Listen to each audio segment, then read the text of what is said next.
Good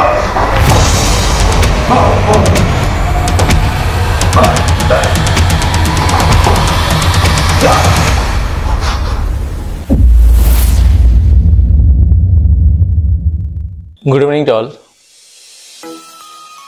আজকে আমরা একটা নতুন টেকনিক নিয়ে এসেছি। টেকনিকটি হচ্ছে শুয়ে থাকা অবস্থায় কোনো ব্যক্তিকে যদি ছুরি দিয়ে আঘাত করতে চায় বা লম্বা নাইফ দিয়ে আঘাত করতে চায় বা মেরে ফেলতে চায়, তার বুক লেভেলে যে আক্রমণটা হবে এবং আক্রমণটা হওয়ার আগে যে এনিমি সে কিভাবে তার শরীরের উপরে উঠে বসবে এবং বুকের ওপর বসে যখন বুকে নাইফ দিয়ে আঘাত করতে যায়, এরকম সচরাচর হয়েই থাকে যে ঘুমন্ত অবস্থায় কোনো ব্যক্তিকে চাকু দিয়ে তার পেটের উপরে বসে মারার চেষ্টা করে। এইরকম একটা পরিস্থিতিতে আমরা কিভাবে বাঁচব সেই কৌশল আজকে দেখাবো আমি। আপনারা একটু মন দিয়ে দেখুন এবং টেকনিকটা শেখার চেষ্টা করুন। ওকে, দেখুন এখানে আমি একজন ঘুমন্ত ব্যক্তি এবং প্রিয়াঙ্কা সে তার রাইট হ্যান্ড দিয়ে নাইফ ধরেছে এবং সে তার উদ্দেশ্য হচ্ছে আমার বুকের উপরে বসে, যাতে আমি কোনো রকমভাবে চলাফেরা না করতে পারি বা উঠে যদি যেতে চাই, আমি যদি উঠেও যেতে চাই আমি উঠে যেতে পারবো না, পালাতে পারবো না। এই রকম পরিস্থিতিতে আমার কিচ্ছু করার থাকে না, কারণ দুই সাইড দিয়ে তার পা দিয়ে আমাকে আটকে রাখা। আমি যদি কাত হয়েও যেতে চাই, কাত হয়েও যেতে পারবো না, এটা কখনোই সম্ভব নয়। এমন অবস্থায় আমাদের দুটো হাত খালি আছে। যে আক্রমণ এনিমি চাকু দিয়ে আমার বুকে করতে চাইছে, ও মারবে তো কোথায় মারবে? আমার বুকের বাঁ পাশে মারার চেষ্টা করবে, ঠিক আছে? কারণ সবাই জানি যে আমাদের মানুষের শরীরে বুকের বাঁ পাশেই আমাদের ভাইটাল অর্গানসগুলো থাকে। সেই কারণে ভাইটাল অর্গানস ডিস্ট্রয় করার জন্য এনিমি সবসময় চেষ্টা করবে বুকের বাঁ পাশে চাকু দিয়ে আঘাত করতে। তো ও যখনই আমার বুকের বাঁ পাশে আঘাত করার চেষ্টা করবে, তাহলে আমার বাঁ হাত দিয়েই আমি ডিফেন্স করব। এটা তো ক্লিয়ার, কারণ দ্রুত বাঁ পাশে আসতে গেলে প্রথমত হচ্ছে তার ডান হাতটা দেখুন আমাকে ধরে রেখেছে। আমি ডান হাত আমি নিয়ে আসতে পারবো না, তার হাতে আটকে যেতে পারে। কিন্তু বাঁ হাত আমার ফ্রি আছে, বাঁ হাত দিয়েই আমি তাকে ডিফেন্স করতে পারি, ঠিক আছে?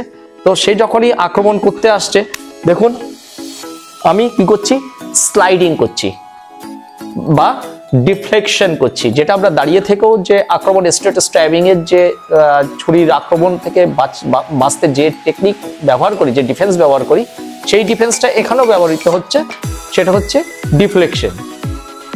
এগেন আরেকবার দেখুন, হ্যাঁ দেখুন ওর হাত ব্লক করছি, কিভাবে করছি দেখুন, স্লো, হ্যাঁ দেখুন ব্লক করছি এবং সাইড করে নিয়ে যাচ্ছি, ঠিক আছে? এবং সাইডে যখন নিয়ে যাচ্ছি এবং নিয়ে যেতে যেতেই আমি ওর হাতটাকে কিন্তু গ্রিপ করে ফেলছি। এই যে গ্রিপিংটা, এটা খুব শক্তভাবে গ্রিপ হবে। এগেন দেখুন, বারবার করে, ইয়েস, হ্যাঁ ইয়েস, হ্যাঁ ইয়েস, ইয়েস। সুতরাং বুঝতেই পাচ্ছেন যে এইভাবে ছাড়া, ডিফেন্স করা ছাড়া আমাদের কাছে অল্টারনেট কোনো প্রসেস নেই। এবার এইভাবে গ্রিপ করেই আমার, যেহেতু বাঁ হাত দিয়ে আমি গ্রিপ করেছি, ডান হাতটা পাশেই আছে, সুতরাং আমি ডান হাত দিয়ে ওর নাইফ হ্যান্ড গ্রিপ আমি কিন্তু মজবুতভাবে গ্রিপ করতে পারি। দুই হাত দিয়েই আমি ওর হাতটাকে ধরে ফেলতে পারি। ধরে ফেলে কি করব, আমি এখান থেকে পাটাকে ফোল্ড করে নেব, নিয়ে হালকা পুশ করব এবং ওকে ফেলে দিতে পারি। এবং এখান থেকে যখনই আমি ওপরে উঠে যাব, তখনই ওর হাত, আমি এক হাত পুরো বডি ওয়েট দিয়ে আমি পুরো বডি ওয়েটটা ওর হাতের উপর দেবো, যাতে ও হাত তুলতে না পারে, ঠিক আছে? এবারে আমার বডির যা ওয়েট, সেটা ওর এক হাত দিয়ে তোলাটা খুব একটা সুবিধা হবে না, সেই কারণে আমি পুরো বডি ওয়েটটা ওর কাছে দিয়ে দেবো। এবং আমার ডান হাত যখন আমি ফ্রি পেয়ে গেছি, ডান হাত দিয়ে আমি ওকে ডবল পাঞ্চ করতে পারি, ঠিক আছে? ডবল পাঞ্চ যখন করব, করার পর এখান থেকে আমি ধরবো এবং করে আমি আক্রমণ করব এবং বেরিয়ে যাব। ঠিক আছে, আবার একবার দেখুন, দেখুন এই যে গ্রিপটা করলাম, ঠিক আছে, করে দুটা হাত ধরলাম, হিপ তুলেই আমি ফেলে দিলাম। এটা সঙ্গে সঙ্গে আমি কি করলাম, ওর হাতের উপরে পুরো বডি ওয়েটটা দিয়ে ফেলেছি, ঠিক আছে। ও তুলতে চেষ্টা কর, ও কোনো রকম ভাবেই তুলতে পারবে না, ঠিক আছে। এই অবস্থায় আমি ওকে ধরবো, দেখুন হাত ধরার গ্রিপ করার ব্যাপারটা দেখুন, রিলিজটা এখান থেকে 4 আঙুল দিয়ে ধরলাম এবং 5 আঙুল পুরো গ্রিপটা এইভাবে হলো। হাতের পিছনে আঙুল দিয়ে আমরা জানি, আগেই শিখেছি, এখানে প্রেসার দিলেই কবজিতে যে একটা চোট লাগবে, ও নাইফ ছেড়ে দিতে বাধ্য হবে, ঠিক আছে। নাইফ ছেড়ে দিলে আমি ওকে এখানে হিট করব, নাইফ দিয়ে হিট করতে পারি, অথবা নাইফ আমি নিজের কাস্টাডিতে রাখতে পারি এবং দূরে সরে যেতে পারি, ঠিক আছে।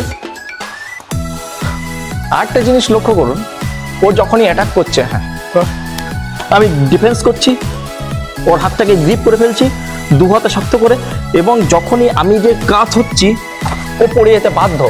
কারণ কি, ওর এলবোতে দেখুন আমি এলবোতে কিভাবে প্রেসার দিচ্ছি, ওর হাত ভেঙে যেতে পারে এখান থেকে। আমি এলবোতে যেভাবে প্রেসার দিচ্ছি ওর হাত কিন্তু ভেঙে যেতে পারে, বুঝতে পারছেন, যার জন্য ও পড়তে বাধ্য। এবং এখান থেকে তারপরে যে অ্যাকশনটা আমি করছি সেটা সেম হবে। এবং এখান থেকে ওঠার সময় যেহেতু ওর পা আমার পায়ের উপরে আছে, সুতরাং ওর পাটাকে আমি তুলে এ পাশে ফেলতে পারি এবং রিলিজ করতে পারি। ওকে,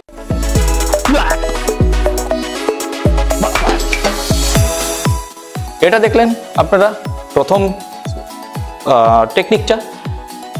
দ্বিতীয় টেকনিকটা, আরেকটা টেকনিক আমি করে দেখাবো। আমরা যেমন এবার ডান দিকে পুশ করছি খেলার জন্যে, তেমনি এবার আমরা আমাদের বাঁ পাশে পুশ করে দেখব কিভাবে পড়ে, ঠিক আছে। ওকে, দেখুন এখানে আমি গ্রিপ করে ফেলেছি, ঠিক আছে। এক হাতে গ্রিপ করেছি, বাঁ হাতে গ্রিপ করেছি।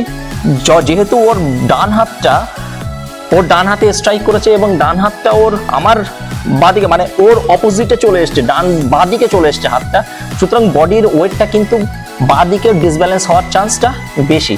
সেই জন্যে আমি বাঁ হাতে ধরবো আর আমাদের ডান হাতটা দিয়ে ওর বডিতে সজোরে স্ট্রাইক করব। কোথায়?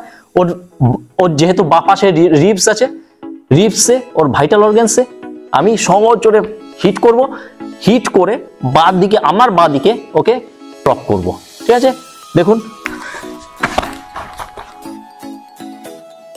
ঠিক আছে, এই যে ড্রপ করলাম, এই ড্রপ করে ওকে ডবল পাঞ্চ আমি ওর ফেসে মারতে পারি এবং হাত থেকে আমি নাইফ সেম প্রসেসে নাইফ রিলিজ করতে পারি। দেখুন হাতের উপরে, হাতের কবজিতে আমি প্রেসার দিয়ে নাইফ রিলিজ করছি, করে আমি এখান থেকে ওকে আহত করতে পারি এবং ছেড়ে বেরিয়ে আসতে পারি।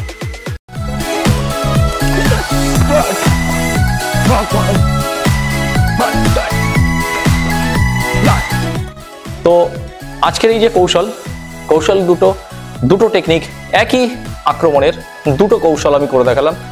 এটা শেখার চেষ্টা করবেন এবং বুঝতে না পারলে অবশ্যই কমেন্ট বক্সে আসবেন এবং লিখবেন। আমি আবারও এই কৌশল বিস্তারিতভাবে শিখতে সাহায্য করব। ওকে, ধন্যবাদ।